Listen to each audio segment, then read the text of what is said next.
윤석열의 2개월 정직 이야기를 한번 해보겠습니다. 진짜 오늘 이제 그 의결서 징계위가 이러이러한 이유로 의결했다라고 하는 의결서가 공개가 되고 나서 사실 바깥 뒤집혔어요. 예. 해임도 가능한데 검찰총장이니까 봐준 거야. 이 말 하지 말았어야 된다고요. 그러니까 제 한마디 논평 그랬어요. 네 일기장에 쓸 걸 왜 적고 난리야. 혼자 생각하고 있거나. 그러니까 저는 적절한 평가였다고 생각합니다.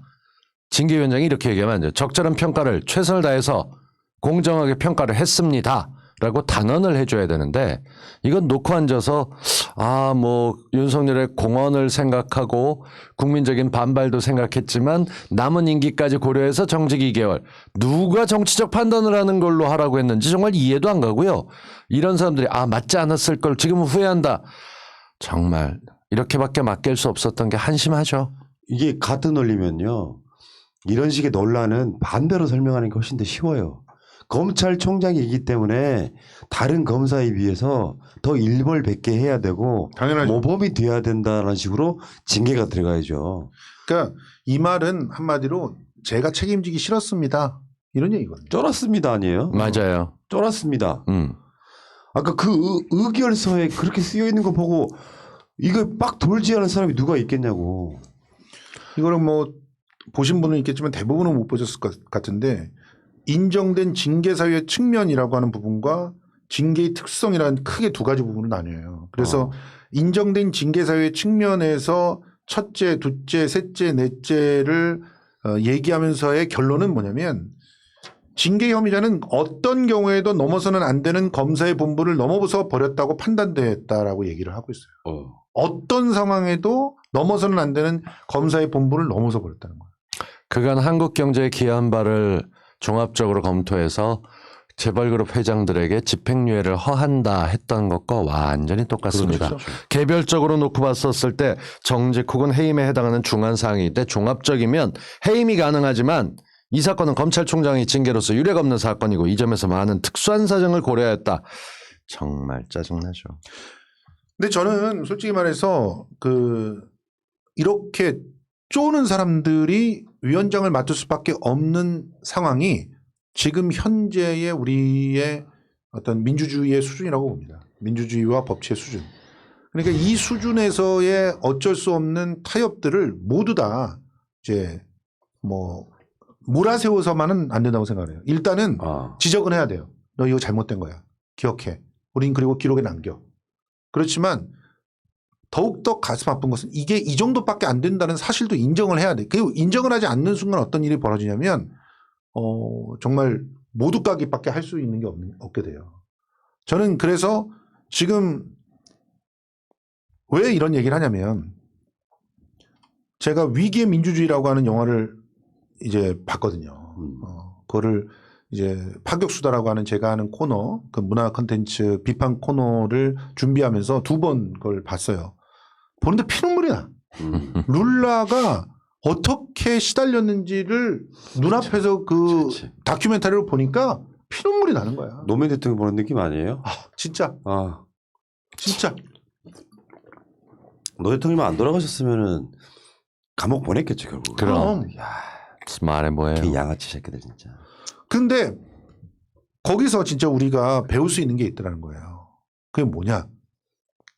지금 우리가 해결해야 될 것들을 해결하지 않고 눈치고 뭉개고 가면 그런 일이 벌어진다는 거예요. 우리는 먼저 노무현 대통령한테서 그 상황을 보고 가슴을 치며 후회하고 눈물 흘렸잖아요. 그런데도 제대로 바꾸지 못해서 노회찬을 또 잃어야 됐잖아요.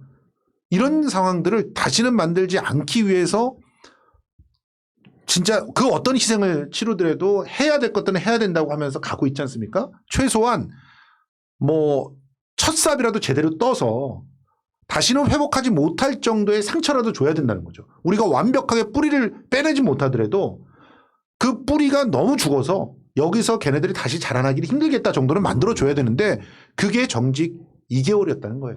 그게 이제 사실은 이제 전문가들의 분석은 2개월 정도를 때려야 본안 소송 갔을 때 문제가 안 된다 뭐 이런 식으로 지금 그러니까 사법부를 뽑지 못한 사법부의 양승택 퀴즈들을 제대로 응징하지 못한 결과가 지금까지 오는 거예요. 그렇지. 그런 측면도 있고. 예.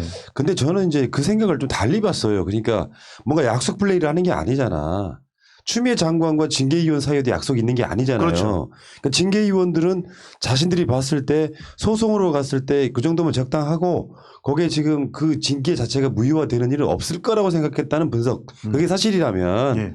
나는 이렇게 보거든요. 어차피 소송으로 가는 거 저쪽은 다 해임으로 생각을 하고 하다못해 그러니까 저기 국민의 짐 같은 데서도 논평 자체도 해임으로 생각을 하고 다 써놨다는 거야. 맞아요. 그 해임으로 갔을 때 징계를 가나 그 소송은 행정 소송으로 가나 2개월 정직일 때 가나 뒤집힐 거는 똑같이 뒤집히고요. 그대로 진행하면 저는 그대로 진행한다고 보는데 지금 사람들이 지금 걱정하는 게 이게 지금 가처분 신청이 만약에 받아들여져 가지고 윤석열이 일주일이나 10일 안에 다시 복귀하면 임기 끝까지 채우는 거예요. 아무 일 없다는 듯이. 이 상황에서 해임으로 갔을 때 행정소송으로 가서 차라리 그러면서 어떤 뭐 말하자면 법무부나 문재인 정부가 휘청할 수도 있다고 생각하는 그것보다는 붙을 땐 세게 붙었으면 또 훨씬 더 좋았겠다라는 생각을 해보는 거예요. 그러니까 우리가 지금 이 사건만 달랑 놓고 보면 푸나님 말씀이나 뭐 송수영이나 다 맞아요. 그렇게 생각할 수가 있어요. 근데 우리가 이 사건만 볼 수 없는 게 우리는 국회에서 합법적으로 대통령도 탄핵했던 나라예요. 예. 눈치 볼 게 없고 뭐가 있으면 그 혐의에 따라서 제대로 처벌하면 되는 겁니다. 국민적인 뭐 비판을 받아들이겠다 이런 소리 할 때부터 새벽 4시 15분에 어이가 없어서 다들 기막혀하고 있었던 네. 거. 그 실체가 이제 공개된 것뿐인데 그냥 어떻게 해도 저는 이 교수를 감싸줄 생각이 없습니다. 이 사람 비겁한 사람이에요. 네, 비겁한 건 어떤 맞아요. 식으로든 네. 자신이 결정지어야 될 자리에 있어서 자신의 안위나 조직이나 속해 있는 모든 걸 감안했고 그는 특별한 상황을 검찰총장을 감안해서 하라는 게 아니라 그냥 똑같아요. 우리가 뭔가 잘못했었을 때 지휘고와 막론하고 그냥 처벌할 건 그대로 처벌하면 담담하게 하면 되는 거예요. 거기에 대해서 나머지 것들은 뒤에 제도가 있으니까 행정소송에서 뭘 하든 그건 상관할 바 아니에요. 처벌하고 해임할 만한 짓이었다면 해임하면 됩니다. 그러니까 제발 이런 사람들을 고위공직자를 만들지 마세요. 이런 사람들이 장관 되고 뭐 총장 학교 뭐 무슨 총장 되고 그러면 항상 이지랄들 한다니까. 솔직히? 정직 2개월은 알아서 긴 거예요. 그러니까 이게- 징계 혐의자의 비사실은 징계 양정 기준상 각각 정직 이상 해임에 해당하는 중한 사안으로 종합적으로 해임이 가능하나 해야지 그럼. 이 사건은 검찰총장에 대한 징계로서 유례가 없는 사건이고 이 점에서 많은 특수한 사정을 고려하였다라고 이야기했는데 많은 특수한 사정. 윤석열이 유례가 없는 놈이에요. 예. 그러니까 유례가 없는 사건이 벌어진 거야. 윤석열이 아무 문제가 없는데 유례가 없이 징계를 한 게 아니잖아요. 예. 그러면 이 상황에서 이거 일벌백계를 못하면 나중에 뒤집힌다고 할지라도 못하면 나중에 이런 안 좋은 선례를 남김으로써 검찰이 나중에 계속 이런 식으로 대들 수 있는 나는 그 기본을 만들어버렸다고 생각해. 조미연 판사의 저번에 결정도 마찬가지고요. 예. 근데 일단은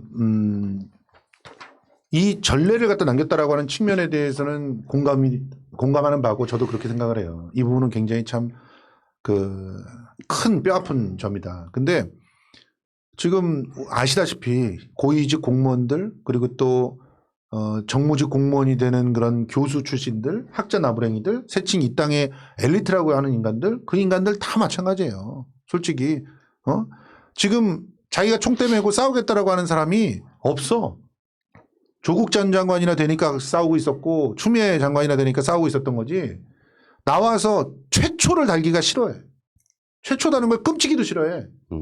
기재부에서도 지금 기재부 지금 그 장관이 최초로 전 국민 재난지원금 내보낸 사람이 됐다는 거에 대해서 오명으로 생각한다니까. 최초로 그걸 내가 했다는 거에 대해서.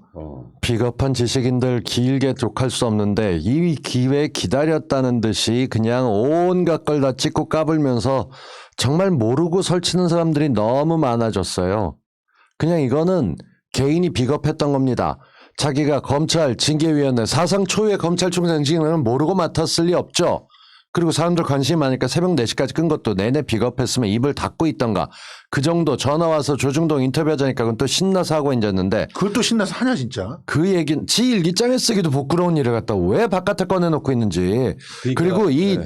사유서가 결국은 정직을 풀 거냐 말 거냐를 정하는 기준이 될 거예요. 자기 딴에 머리 쓴다고 재판부가 보고 충분히 정직이 될. 근데 결국은 모든 건 결과로 말하는 거예요. 우리가 과정이 중요하다라고 높이 얘기하는 건 결과가 그렇지 않을 경우 과정이라도 봐야 된다지만 이건 과정이 비겁했고 결과가 국민적인 기대와 벗어났다 뭐라 하는 게 아니에요. 자기들이 봤던 판단력까지도 스스로 알아서 긴 거잖아요. 이래놓고 무슨 혀가 이렇게 길어요, 혓바닥이. 그러니까 판사 사찰도 이번에 나오는 거 보니까 뭐가 있냐면 저번에 왜 그 언론에 보도된 사항이라는 뭐 이런 사적이 있었잖아요. 네. 언론에 보도된 적이 없대. 맞아요. 없대. 방송을 했어요. 그리고 채널A 사건 났을 때 윤석열과 한동훈이 문자, 카톡, 전화 통화한 게 2달 동안 2,700통이야. 사귀어도 그렇게는 못해요. 우리. 그러니까 검찰 고위 간부가 연루된 검언 유착 사건, 그러니까 선거를 앞두고 조작 사건이 의심되는데 검찰총장이란 자가 무슨 사귀는 사이도 아니고 2달 동안 2,700통이 서로 뭔가를 주고받아. 심지어 마누라도 껴 있잖아. 네. 그 상황에서 수사자문단 같은 거 만들어가지고 한동훈을 이동재를 도우려고 해. 맞아요. 이것만으로 탄핵이죠. 당연히. 이거 혐의로 인정했잖아. 당연하죠. 아, 근데 이 부분 우리가 지금 좀 저는 또 화낼 건 화내면서도 긍정적으로 생각해야 될 것이 뭐냐면 지금 아까 프라님께서 걱정하셨던 부분 있잖아요.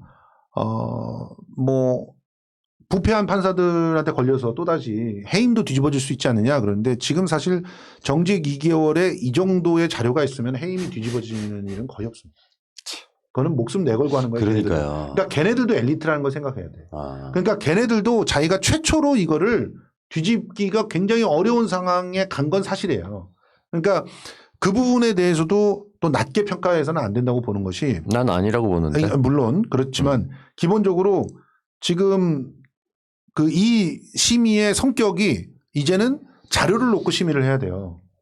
이 가처분 신청이 인용이 되려면 그 가처분 신청을 했던 과정과 더불어서 그 가처분 신청에서 지금 현재는 이미 징계위원회의 결론이 나왔기 때문에 그 결론을 내린 논리적인 어떤 근거들을 들여다보지 않고 예전처럼 조미연처럼 그냥 지금 현재 벌어져 있는 절차의 일부만 보고 판단을 할 수는 없는 거예요. 격하게 표현하면 저놈은 때려 죽여도 시원찮을 놈이지만 그냥 내 새끼니까 밥 한 끼 주고 보내. 이 말도 안 되는 앞뒤가 전혀 안 맞거든요. 예. 근데 지금 그렇게 선을 하나 그어 놓은 거예요. 그것도 법무부가 인정했었던 검찰 징계위원회에서 이게 행정법원에서 가이드라인으로 동작하지 않을 리가 없어요. 저는 똑같은 이유로 그렇기 때문에 검찰총장이 자리를 비게 되면 검찰 업무 체계에 심대한 결함이 생길 수 있기 때문에 우린 정직을 풀어준다라는 얘기가 나올 수도 있다는 거죠. 본안 소송 가기 전까지는 최소한 풀려 있어야 된다. 그러니까 오늘 대놓고 쫓아다니면서 언론이 윤석열과 조남관이 같이 저녁을 먹었습니다.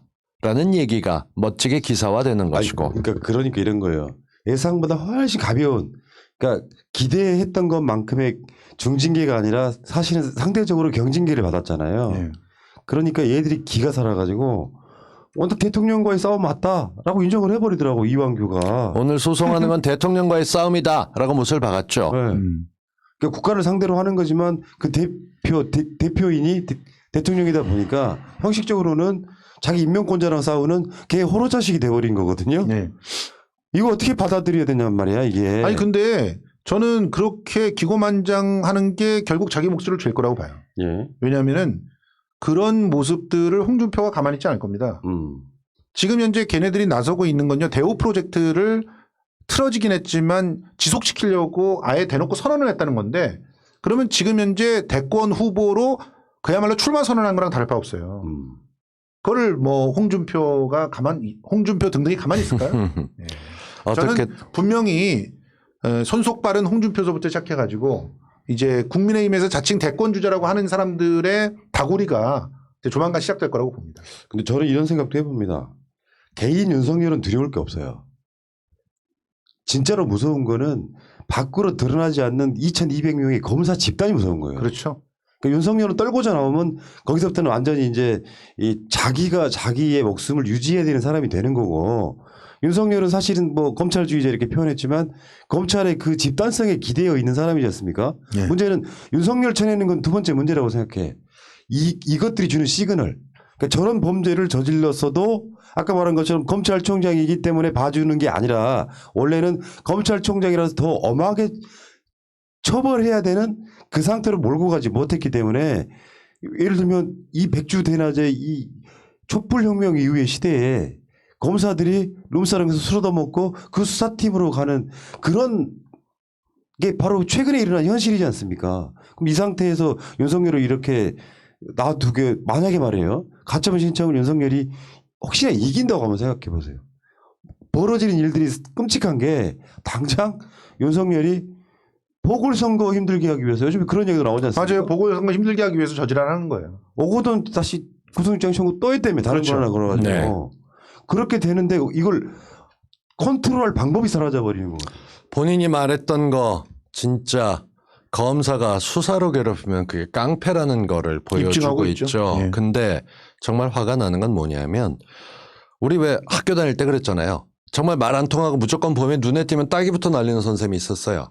정말 그러면 안 되는 거고 교육자가 그러면 안 되는 거죠. 근데 눈만 고개만 돌리면 정말 조용하게 공부하긴 좋은 분위기였어요.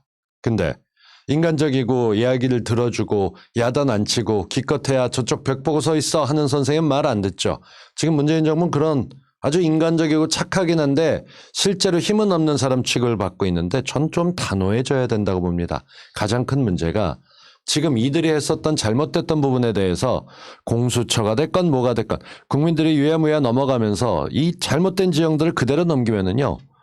이들은 얼마 안 돼서 촛불혁명까지도 있어서는 안 될 일로 소리 지를 겁니다. 멀지 않을 거예요. 지금 저는 이렇게 봅니다. 지금 이 상황 속에서 그 뭐 검찰 조직들이 들고 일어나는 그런 일들이 저는 오히려 사실상 힘들어지게 됐다고 봐요. 검찰은 공무원이에요. 그리고 공무원이고 그 최소한의 공무원으로서 지켜야 될 그런 그 자기네들이 선서를 하고 서약을 한 부분들이 있어요. 물론 안 왔는데 그게 또 지켜지겠냐? 그렇지 않아요. 전체 다수는 지켜왔어요. 전체 검찰이 2,200명이면 그중에서 고작 한 2,300명이 이 지랄들을 했지 실제로는 2,000명 가까운 사람들은 대부분 지켰단 말이에요.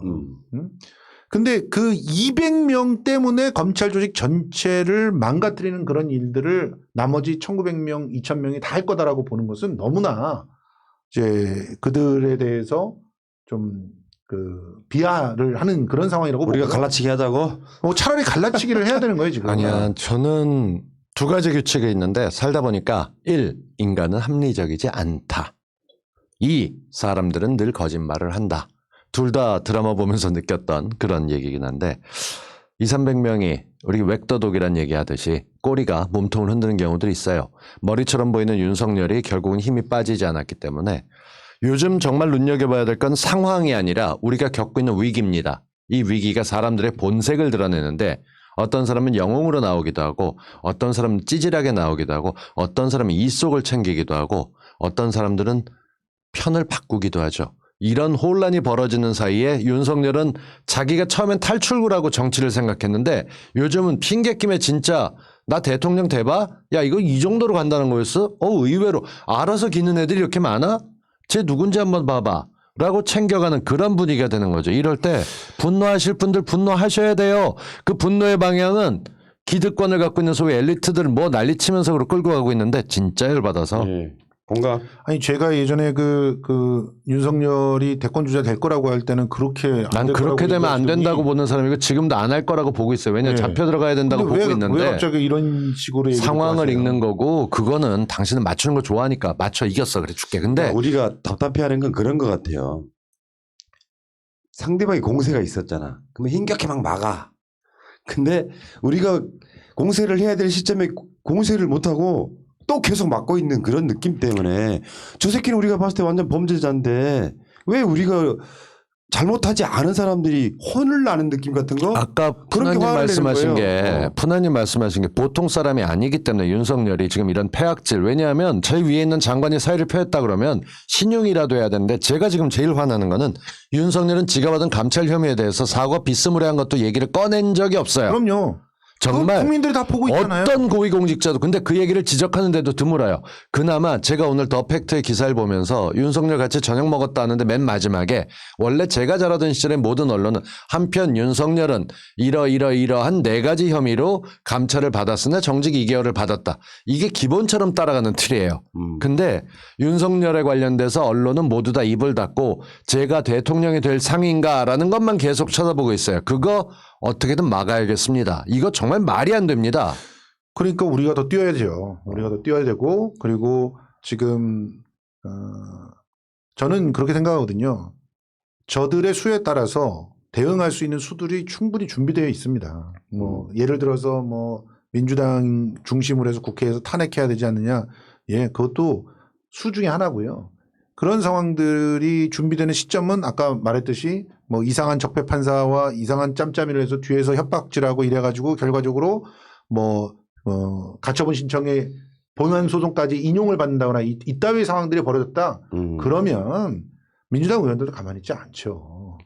지금 현재 상황을 그러니까 솔직히 말해서 우리가 원하는 만큼의 뭔가 결과가 나오지 않았다고 해가지고 분노를 해서 그 다음에 냉철하게 그 다음 대안을 만들어야 되는데 대안 만드는 얘기보다는 불만을 터뜨리고 있는 얘기들이 너무 많이 진행되는 것은 정말 좋지 않다라는 생각들이 좀 있어요. 그 지점은 반만 동감해요. 이유는 뭐냐면은 사실은 그런 민중의 목소리가 커져야만 동력이 돼. 뭐 그것도 그러니까 맞아요. 말하자면 네. 그 징계위원회도 말이에요. 예를 들어서 나 진짜 어처구니가 없는 게 당하는 쪽에서마저도 해임이라고 생각을 했어. 충격파가 있는 게 아니고 버튼만 누르면 되는 상황이었다고. 모든 김종인의 말도 그렇고 저쪽 정의당 맞아요. 논평도 그렇고 죄다 해임을 가정하고 썼다가 야 정직 2개월이야 그러고 다 거치다 보니까 문장이 앞뒤가 하나도 안 맞아요. 걔네들 그저 논평 같은 거 보면은 해임을 놓고 정직을 2개월만 돼 있는 거예요. 그러니까 말하자면은 거기서 해임이라는 버튼을 눌렀어도 아무 문제가 없었다니까.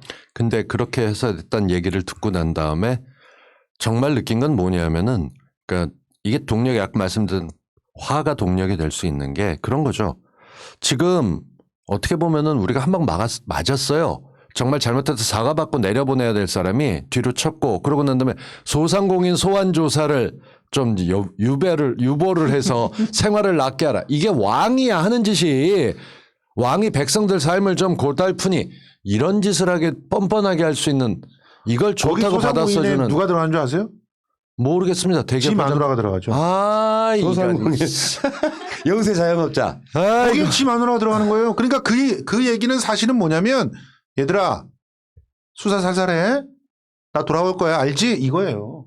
그러니까 왕이 된 척 하는 것도 있지만 실제 알맹이는 그거거든요. 그러니까 그런 그럴 수 있겠다. 메시지가 나올 수밖에 없는 저쪽도 쫄아 있는 상황. 그 상황도 우리가 읽어내야 돼요. 김건희가 수사받고 있기 때문에 예. 함부로 막 소환하고 그러지 마라. 그렇지. 이런 거라고. 예. 근데 그게 마라이 죽는다 이런 쪽까지 못 됐고요. 사실은 야, 나 어떻게 될지 모르잖아. 어? 우리 가족 아니냐. 그러니까 이 2달 동안은 좀 살살해. 2달 동안만 제발 살살해 주면 내가 와서 정리할게. 내가 큰 빚 졌다. 그렇지만 한 번만 봐줘. 이런 느낌이기 때문에 지금 이 부분에 대해서는 우리가 쳐야 돼요. 이런 그리고 부분은 그렇게 길게 설명할 양반은 알지. 내 마음 알지. 그걸로 끝내고. 정말 너무 재수없어. 그러니까 지금 일단은 우리는 저 안에서 정의로운 검사들이 나오길 기다려야 돼. 그리고 어떤 면에서는 진짜 여태껏 아꼈던 검들을 쓸 때도 됐어. 그게 1월 달에 인사가 있단 말이에요. 1월 달 인사에 그런 검들을 적지에 배치를 해가지고 그래가지고 날려버려야죠. 그래, 좋아. 그러니까 윤석열을 개인적으로 분석을 해보면 마치 총 맞은 멧돼지 같은 거예요. 맞아요. 잔뜩 겁먹어서 여기서 내가 자면 안 된다. 그렇지. 하고 막 돌아다니고 있는 거예요. 맞아. 그러니까 심리적으로는 그렇다고. 다리는 풀리고 막 오줌도 싸는데 어떻게든 그냥 뭔가 부딪혀서 내가 깨어 있어야 된다고 생각을 하는 거야. 그래서 윤석열의 모습은 사실은 개인적으로 내가 봤을 때 공포가 좀 있어요. 그러니까 그 공포가 있다 보니까 막 이제 막 주인이고 뭐고 막 맨날 먹이 줬던 그 주인에 가까웠던 그 산골의 할머니까지 들이받는 그런 모습이긴 해요. 맞아요. 그러니까 겁먹고 있는 건 사실인데 상대가 겁을 먹고 있든 안 먹고 있든 그 기세를 살려주면 마취총 쐈던 게 의미가 없어. 그때는 마취총 쏴놓고 한 방에 멱을 땄어야 된다고. 그렇지. 내 말은 이제 그 부분이 있는 거지. 그러니까 멱을 지금 적절한 시기에 따지 못했다라는 부분에 대해서는 다 동감해요. 그렇지만 우리가 어떻게 그러면 제가 마취가 완전히 풀리기 전에 멱을 딸 것인가 이걸 생각을 해야 된다는 거죠.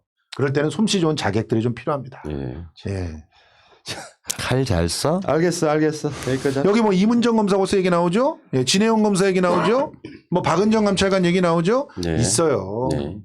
칼 쓸 사람들이 있습니다. 그러니까 지금 방송을 보고 계시는 분들이 정말 답답해 죽으려 그러는 거죠 지금. 그래요. 지금 너무 다 이 그런 마음- 시기예요. 솔직히 말해서 저는 얼마나 힘들었겠습니까, 진짜. 미쳐버린 줄 알았는데, 진짜. 그런 의미에서 김성수 TV, 예, 곽동수 TV 예. 구독 좀 해주세요. 12,000만 안 됐다며. 아직도 안 되는. 여기 한 그래? 1200명만 들어가면은 구박을 그 10만이 되고요. 저는 한 5,000명 들어, 뭐 5,000명 들어가면 거기서 됩니다. 고기야. 거기서 고기. 저는 진짜 열받는 게 이게 건물이 불타고 있으면 탈출해야 된다는 거에 대해서 한 5명, 10명, 20명, 100명이 다 각자 방법으로 떠들어요. 난 그게 사실 더 속상해. 예. 윤석열이 해임됐으면 우리 잘했다. 어찌됐건 끝이 전이 다 좋다 이러고 같이 갈 텐데 누구는 앉아서 당이 해임했어야 되고 탄핵했어야 되고 그러길래 뽑았으면 안 되고 아이고 온갖 얘기들 나오면서 우리가 다 쪼개지는데 뭔가 정신이 안 들 때는 좀 가만히 생각해 보는 겁니다. 그리고 머리 맞대야죠. 그리고 방향을 잡습니다. 그때까지 서로 누구 다치게 하는 말은 하지 맙시다. 불특정하게 예. 공격하는 말 하지 말고 맞아요. 전열 가다듬을 때까지 조금만 기다려 봅시다. 그러니까 김성수 나이브 안에 이런 얘기 하지 마세요. 누가 그런 얘기를 하대? 여기 그거 올라와요. 당신 칭찬이야 요즘. 예. 요즘 부드러워졌다는 얘기네. 그러네, 나이브 그러네. 언제 김성수가 나이브 한 적 있어? 늘 어그레시브했는데. 자, 우리 초록지푸라기님 힘냅시다. 그래. 감사합니다. 예, 힘낼게요. 살다. 예, 이왕이면 초록지푸라기님 김성수 TV에도 들어와 주세요. 아이 귀여워. 예. 자, 결론을 지으면 이걸로 무너질 우리가 아니잖아요. 그럼요. 그럼요. 그러니까 출렁출렁을 박근혜 시절도 안 합니다만 됐는데. 출렁출렁을 합니다만 뭐 23일 정도에 가면은 또 뭐 정경심 교수 재판 결과도 나오고. 그럼요. 근데 여러분들 생각보다 기대에 미치지 못할 수도 있어요. 정경심? 그럴 수도 있다고. 우리가 판사 리스크라는 게 항상 있었으니까. 그럼에도 불구하고 견디다 보면 결국에 한 방에 오더라. 행복은 한 방에 오더라. 우리한테 행복은요 조금씩 오지는 않더라고요. 겪어보니까. 그런 감정으로 조금만 기다려 주시자고요. 예. 자, 미쳐버릴 것 같습니다만. 여기까지 하겠습니다.